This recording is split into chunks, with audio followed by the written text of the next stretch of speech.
Pemerintah Provinsi Kepulauan Riau baru-baru ini berencana untuk membuka jalur baru kapal motor penyeberangan jenis roll-on roll-off atau RoRo dari Tanjung Pinang ke Batam ataupun jalur Meranti Karimun Batam. Pembukaan jalur baru tersebut diharapkan dapat memberikan dampak positif bagi daerah, terutama untuk kemudahan pendistribusian kebutuhan sembako, kunjungan wisatawan, hingga pertumbuhan ekonomi masyarakat.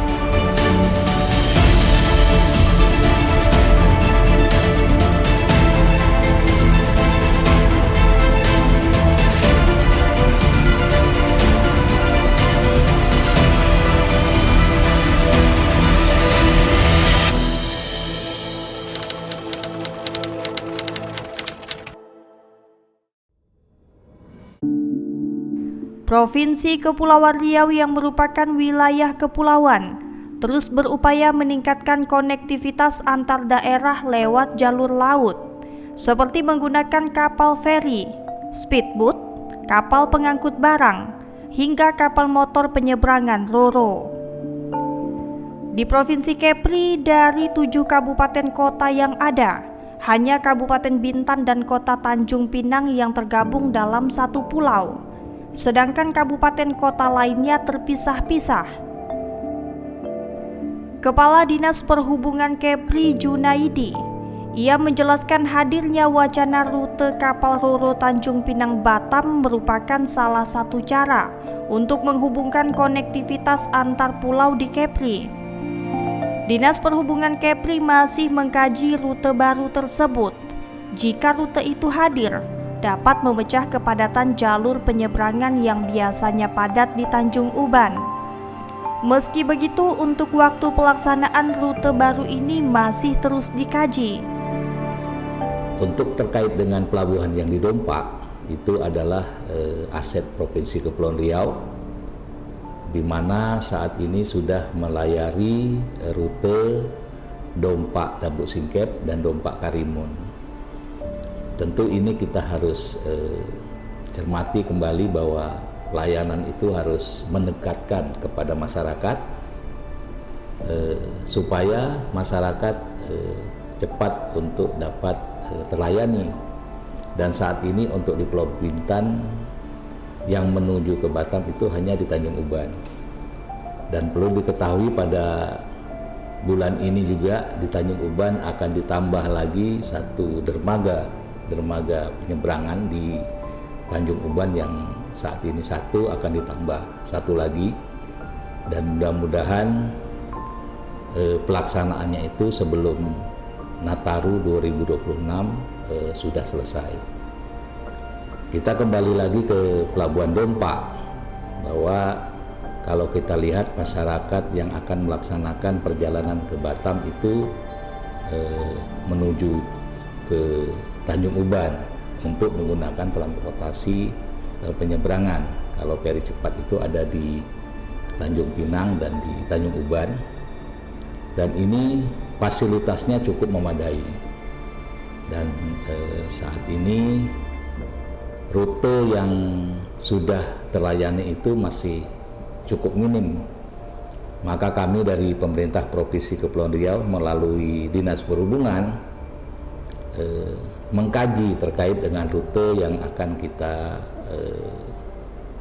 kita laksanakan, yaitu rute Punggur ke Dompak. Kami sudah berkoordinasi ke stakeholder, baik itu ke ASDP, ke kawan-kawan PSOP dan yang lainnya, menyambut positif. Namun saat ini yang harus kita dalami adalah terkait dengan jarak tempuh. Kalau kita hitung sekitar 3 jam setengah atau 3 jam sampai 4 jam. Yang kedua adalah terkait dengan tarif. Tarif ini kita harus sesuaikan dengan tarif komersil, di mana Punggur Tanjung Uban itu adalah tarif komersil. Kita harus sama terkait dengan tarif ini antara Dompak ke Punggur dan Uban ke Punggur. Ini harus memecah fokus terkait dengan layanan, di mana pada hari-hari besar kita lihat Tanjung Uban itu cukup padat terkait dengan penyeberangan menuju ke Punggur. Maka inilah kita lakukan kajian secara komprehensif sehingga nanti ada alternatif. Terkait dengan jadwal nanti kita akan rembuk bersama ASDP apakah setiap hari, apakah misalnya pada akhir pekan, ini juga akan kita kaji secara komprehensif. Jadi mudah-mudahan kegiatan penyeberangan yang dari Dompak ke Punggur ini dapat dilaksanakan sesuai dengan manfaat dan masukan dan saran masyarakat di Tanjung Pinang. Salah seorang mahasiswa asal kota Batam yang berkuliah di Tanjung Pinang, Amirah. Ia mengaku sangat setuju jika jalur penyeberangan Roro Tanjung Pinang Batam dapat segera terrealisasi. Menurutnya, jalur tersebut membantu masyarakat Tanjung Pinang dan Batam yang selama ini hanya bergantung pada pelabuhan Tanjung Uban untuk menyeberang. Terlebih jaraknya yang cukup jauh serta antrean yang tak pasti membuat wacana jalur baru tersebut sangat dinanti. Kak, ini kan ada wacana untuk Roro, Dompak, Punggur. Nah, kakak sebagai mahasiswa dari Batam, gimana sih tanggapan jika wacana itu terrealisasikan? Oke, mungkin untuk wacana terkait dari Roro, Dompak ke Punggur itu mungkin dari kami yang mahasiswa asli Batam ya, itu mungkin lebih happy aja sih, karena kalau dari Pinang ke Uban tuh kan udah makan 1 jam, terus nanti dari Uban ke Batam lagi kan ada 1,5 jam di Roro kan, jadi mungkin waktunya bakal lebih lama. Jadi kayak ngerasa tuh dari Dompak ke Punggur tuh bakal lebih dekat aja sih dari kos atau ke Dompaknya daripada dari kos ke Uban. Walaupun nanti ada juga rencana kalau harga itu agak sedikit di-up dan waktunya kemungkinan akan nambah beberapa kali, 2 kali lipat daripada yang dari Uban ke Punggur. Oke, mungkin kalau terkait harga atau itu sih kayaknya tergantung orangnya lagi sih, tapi kalau dari saya pribadi kayaknya nggak masalah ya, karena maksudnya kalau dari rumah saya yang Batu 4 terus ke Dompak kan lebih deket kan daripada ke Uban, dengan harga mungkin naik cuma sekitar 15% atau 10% dengan tidak terlalu mencapekkan diri saya, kayaknya nggak masalah. Terus juga mungkin apalagi kan kalau dari jarak Dompak ke Punggur kan pasti harusnya lebih lama ya kalau daripada Uban ke Punggur, jadi walaupun waktu jaraknya bakal lebih lama di Roro, tapi kan kita di Roro tuh bukan kita yang capek kayak kita bawa motor, kita hanya duduk, jadi kayak bakal lebih fine-fine aja sih. Terus Kak, jika ini dibuka dalam waktu dekat, menurut Kakak apakah bisa berdampak juga terhadap UMKM yang ada di di pelabuhan Roro Dompak, dan juga berdampak terhadap peningkatan pariwisata yang ada di Tanjung Pinang khususnya ya? Kira-kira gimana Kak? Kalau terkait UMKM mungkin tergantung lagi sih, karena kayak di pelabuhan kan rata-rata ada namanya otak-otak kan ya, rata-rata mahasiswa tuh kayak mau beli otak-otak tuh paling rata-rata beli di pelabuhan gitu. Mungkin bakal membantu di bagian oleh-olehnya aja sih, karena kayak kalau harus kita ke Kijang dulu beli otak-otak kan kayak bakal lebih lama kan, jadi mungkin di bagian oleh-olehnya aja sih. Pasti rata-rata tiap mahasiswa dari yang kuliah di Pinang ke Batam tuh pasti oleh-olehnya otak-otak. Jadi kalau ada di Roro Dompak pasti kan bakal ada tuh orang penjual otak-otak lagi yang pindah ke Roro Dompak pastinya. Seorang warga Batam yang berprofesi supir lori saat dijumpai di pelabuhan Telaga Punggur, Anton, mengaku mendukung rencana pembukaan rute penyeberangan langsung Batam Tanjung Pinang. Anton mengatakan rute tersebut akan mempermudah mobilitas masyarakat yang sering bepergian antara Batam dan Tanjung Pinang. Anton menambahkan wacana dibukanya trayek baru tersebut jangan hanya menjadi wacana semata. Bahkan dirinya mengaku sudah cukup lama menantikan adanya rute tersebut. Harapannya sih ini bukan sekedar wacana ya. Saya berharap memang harus ada realisasinya dan terlaksana gitu Pak. Karena ini memang kita sudah tunggu-tunggu dari sekian lama kan. Jadi selama ini kita sebenarnya menunggu kapan bisa dilaksanakan seperti itu, Pak. Sementara itu, Supervisi ASDP Tanjung Uban Ainul Yakin menyebut tingginya pengguna jasa penyeberangan membuat pihak ASDP bersama pemerintah daerah segera membuka jalur dermaga baru. Dia menjelaskan saat ini proses pembangunan dermaga baru untuk menunjang konektivitas masih terus dilakukan. Dan kemungkinan pada tahun 2027, dermaga baru tersebut bisa digunakan oleh pengguna jasa. Terkait penambahan dermaga itu memang benar dan dikerjakan oleh PT Nindya Karya. Yang mengenai terkait tekniknya mereka lebih paham dengan tekniknya, cuma kita untuk pengawasan saat ini untuk kelancaran operasional saja sih. Kalau mengenai teknik pembuatan dibangunnya dermaga itu dari PT Nindya Karya. Itu pengerjaan mulai kapan nih, Bang? Kalau pengerjaannya saya dapat informasi dari Januari 2006 itu mereka mempersiapkan seperti kebutuhan kantornya dulu dan bertahap sih, nanti sudah reject kantor akan ada lagi di tempat area-area yang akan dipasang dermaga itu. Nanti berarti dermaga ini 2 jalur atau seperti apa nih, Bang? Jalurnya tetap satu, cuma di dermaganya 2, tempat sandar ferinya juga. Itu untuk tujuan Batam juga atau keseluruhan dari Batam dan tujuan prioritas juga bisa. Bang, kalau dilihat ini penambahan dermaga ini alasannya apa nih, Bang? Kalau alasannya jelas peningkatan kapasitas pengguna jasa yang baik pejalan kaki maupun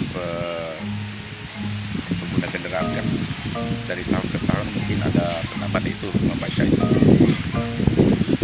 Tapi kalau di saat-saat libur kan terbilang sepi nih. Apakah efisien atau seperti apa nih, Bang, dengan akan adanya penambahan dermaga ini? Kalau di musim liburan seperti yang kejadian kemarin itu sebenarnya itu sekitar 80% muatan kapal ada setiap hari, cuma kan karena ini sistem ferizinya sudah bagus, jadi PJ itu dalam per jam itu kita sudah taruh kapasitas kapal muatan sesuai dengan standar kapal. Maksudnya banyaknya muatan di atas kapal itu kita sudah taruh di per kuota untuk per jam di PDJ. Jadi pengguna jasa itu sangat paham, dia keberangkatan 1 jam mereka datang. Jadi terlihat tidak ada antrian di lapangan. Atau ada rencana untuk penambahan rute baru atau seperti apa nih, Bang, dengan akan ada? Informasi itu saya belum monitor. Bang, kalau boleh tahu ini besaran anggaran yang pembangunan dermaga ini seperti berapa besar, Bang? Kalau mengenai anggaran itu karena ini kan dari program kantor pusat juga, saya belum terkopi mengenai anggaran seberapa banyak anggaran apa itu. Jadi saya sebagai supervisi pengawasan lapangan saja. Berarti kita cuman penerima pembangunannya aja, Bang, fisiknya aja berarti ya? Siap. Berarti di tahun ini atau gimana nih, Bang, pengerjaan nanti, Bang? Informasi tahun ini berjalan pekerjaan. Oh, tahun ini ya. Ya. Mudah-mudahan 2027 bisa digunakan. Berarti ini sistem pelebaran intinya atau seperti apa nanti, Bang? Penambahan dermaga. Penambahan dermaga dengan sandaran feri. Oh, berarti Bongkar muat ini ya. Berarti sama yang sudah ada ini ya, yang sudah ada 1, tinggal ditambahkan 1 lagi. Selain itu, wacana akan dibukanya jalur kapal Roro Meranti Karimun Batam disambut baik pihak ASDP Kabupaten Karimun. Pasalnya, jika jalur ini jadi dibuka, maka akan berdampak bagi daerah. Supervisi ASDP Tanjung Balai Karimun Firdaus melihat rute baru tersebut jika berjalan dinilai memiliki potensi besar, baik dari sisi jumlah penumpang maupun distribusi logistik. Jalur pelayaran ini juga diyakini mampu menekan biaya transportasi barang sehingga berdampak langsung pada perekonomian masyarakat. Dari Meranti itu karena salah mereka sudah mengusulkan ke pusat minta penambahan Meranti Tanjung Balai Karimun. Kemarin realisasinya nggak tahu kita kapan. Melihat kebutuhannya sendiri Bang, artinya rute ini memang dibutuhkan masyarakat atau seperti apa? Ya, kayaknya kalau untuk selat panjang itu memang butuh Bang, karena memang mereka rata-rata orang itu kan ke Malaysia banyak tuh dari selat panjang itu. Jadi penumpang selat panjang Balai itu lumayan banyak ramai. Artinya potensi penggunaan rute baru ini cukup besar juga lah Bang. Ya. Ketua Lambintan Syahri sangat mendukung adanya jalur baru dan dermaga baru untuk kapal Ro-Ro. Menurutnya jika jalur itu terrealisasi, maka akan ada peningkatan dari sisi ekonomi masyarakat, khususnya pedagang lokal, karena ada lokasi baru masyarakat untuk berniaga. Pertama, terobosan yang dibuatkan oleh pemerintah ini merupakan suatu kebaikan bagi masyarakat, di mana ada akses baru yang dapat digunakan dari Tanjung Pinang langsung ke Batam itu menggunakan Ro-Ro, sehingga jika selama ini kita itu menggunakan pelabuhan Tanjung Uban, sekarang ini dan ke depan insya Allah kalau ini jadi dilakukan, maka ada opsi lain yang bisa digunakan masyarakat untuk melakukan perjalanan menggunakan Ro-Ro dari Tanjung Pinang menuju ke Batam. Di sisi ekonomi, kami yakin dan percaya ini akan meningkatkan pertumbuhan ekonomi, karena ada tempat baru yang bisa dilakukan kegiatan oleh masyarakat yang bergerak di bidang perdagangan untuk memobilisasi barang-barang dagangan menggunakan Ro-Ro, baik itu dari Pinang ke Batam, kemudian daerah tujuan setelahnya, ataupun sebaliknya daerah tujuan setelahnya ke Batam dan ke Tanjung Pinang. Otomatis ini nanti secara tingkat perekonomian akan jadi pertumbuhan yang positif dan akan meningkatkan taraf hidup masyarakat mudah-mudahan yang ada di Tanjung Pinang, Provinsi Kepulauan Riau. Ini juga merupakan suatu yang baik ya, karena kita ketahui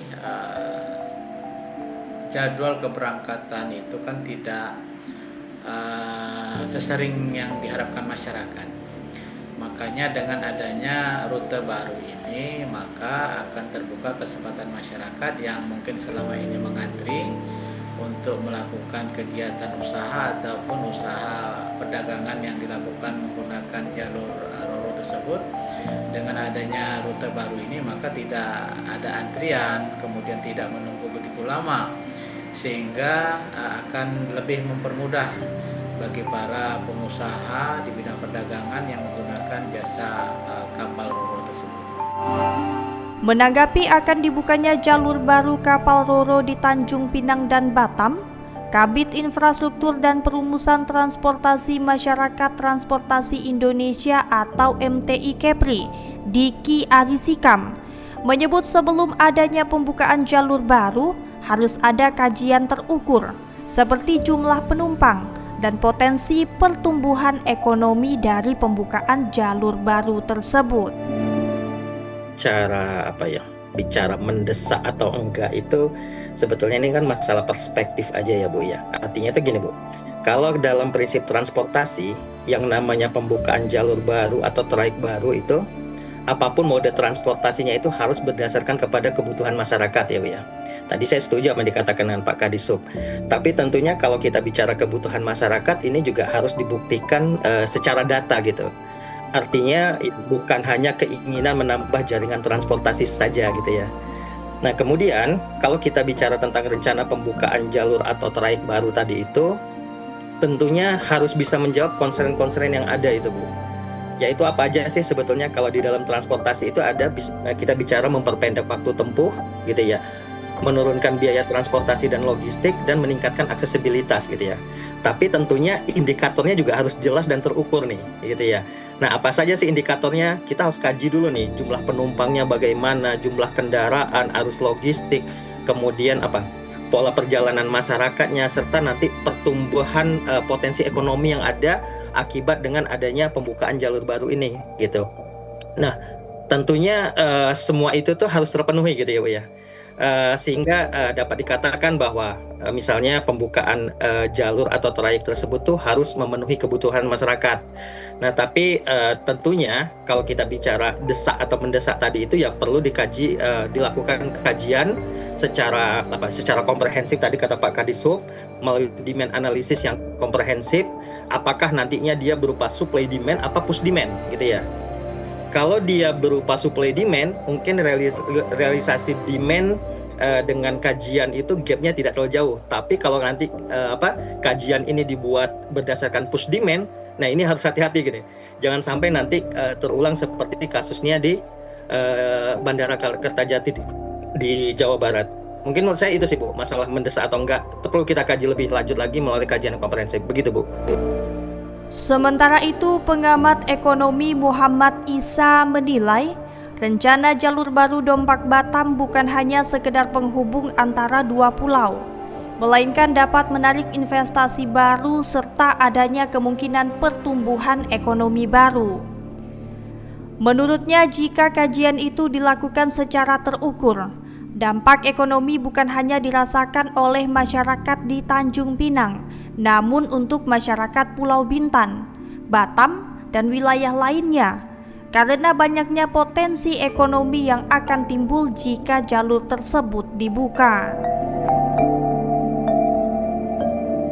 Ini bisa menjanjikan ya, karena kita bisa membangun jalur logistik yang bisa terpadu antara wilayah Tanjung Pinang, Bintan, Batam. Kita juga harus melihat Batam itu sebagai hub nasional untuk bisa titik untuk ekspor, karena memang secara program pemerintah itu memang mengoptimalkan atau memposisikan posisi Batam itu sebagai lokasi strategis untuk delivery barang. Yang mungkin yang menjadi tugas kita sekarang ini adalah juga yang bagian perspektif yang lain, bahwa kalau di Dompak itu kan termasuk wilayah dari FTZ untuk wilayah Tanjung Pinang Bintan. Ini juga menjadi salah satu tipping point yang penting yang mungkin bisa dibuat oleh kita bersama untuk bisa mengupayakan untuk bisa nanti setelah adanya jalur ini mudah-mudahan nanti investor mulai tertarik untuk pengembangan di wilayah Dompak, sehingga nanti akan tumbuhlah perekonomian yang baik dan optimal di wilayah Dompak. Jadi kalau secara jangka panjang visi misinya udah terlihat, udah jelas. Cuman yang menjadi pertanyaan sekarang adalah supaya tidak menjadi misleading ataupun salah kebijakan, ya perlu seperti Pak Diki sampaikan tentang kajian-kajian yang lebih kompleks dan komprehensif, terutama dari kebutuhan masyarakat itu sendiri. Kalau memang dari pihak Kadishub berencana ini sebagai pemecah konsentrasi publik atau masyarakat gitu ya, opsi pilihannya itu hal yang bijak, karena salah satu hal yang mungkin kita khawatirkan itu ketika kita membuka satu layanan kepada masyarakat tapi dikunci harus setiap hari.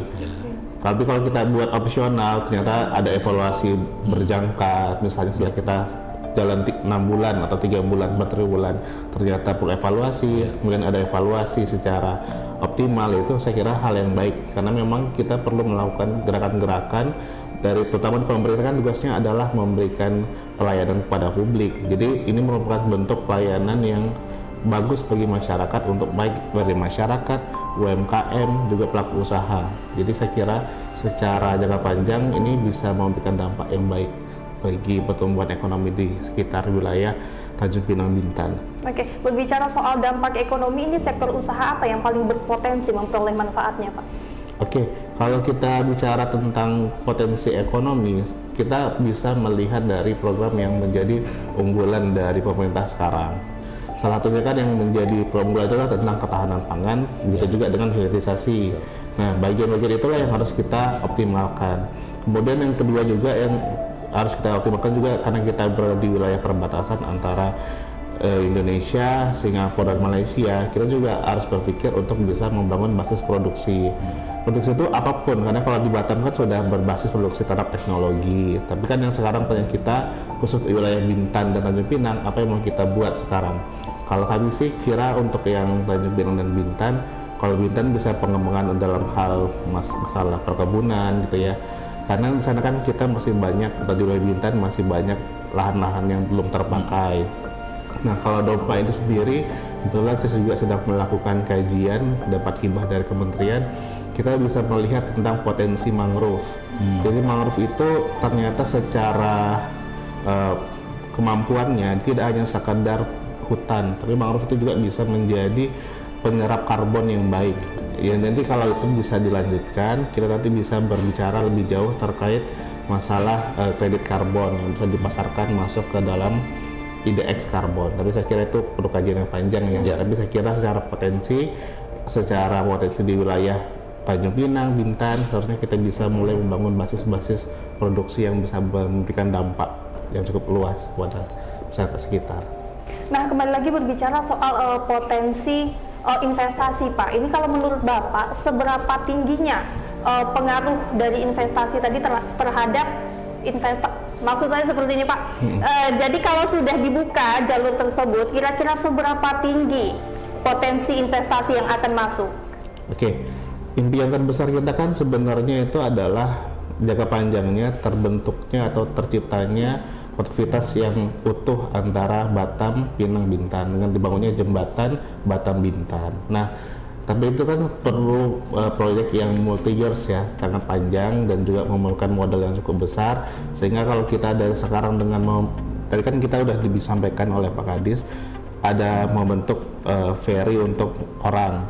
Nah ini kan kita juga memang perlu juga mempersiapkan ferry, persiapan untuk membawa barang atau logistik. Sehingga kalau memang ini saling berkaitan dan saling mendukung ya akan bagus harapannya. Kalau itu sudah mulai terbentuk, jadi memang yang menjadi prospek itu adalah sebenarnya ditarik investor itu di Batam, sebenarnya di Batam. Tapi wilayah Bintan itu punya potensi yang tidak kalah adalah terkait masalah luas lahan yang masih banyak dan juga harga yang relatif murah. Jadi sebenarnya kalau kita dari pemerintah daerah dan juga pengusaha lokal mampu bergaining secara baik, bisa menunjukkan tata kelola yang sehat, saya kira itu bisa menjadi pintu awal untuk masuk investor untuk masuk ke wilayah kita. Meski nantinya jalur baru telah dibuka oleh pemerintah, masih ada kendala yang akan dihadapi, yakni kawasan free trade zone yang belum menyeluruh.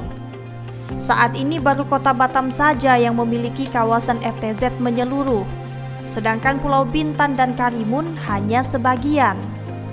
Kondisi ini membuat pendistribusian logistik dari Batam ke wilayah non-FTZ di Kepulauan Riau harus melalui prosedur ketat Bea Cukai Batam.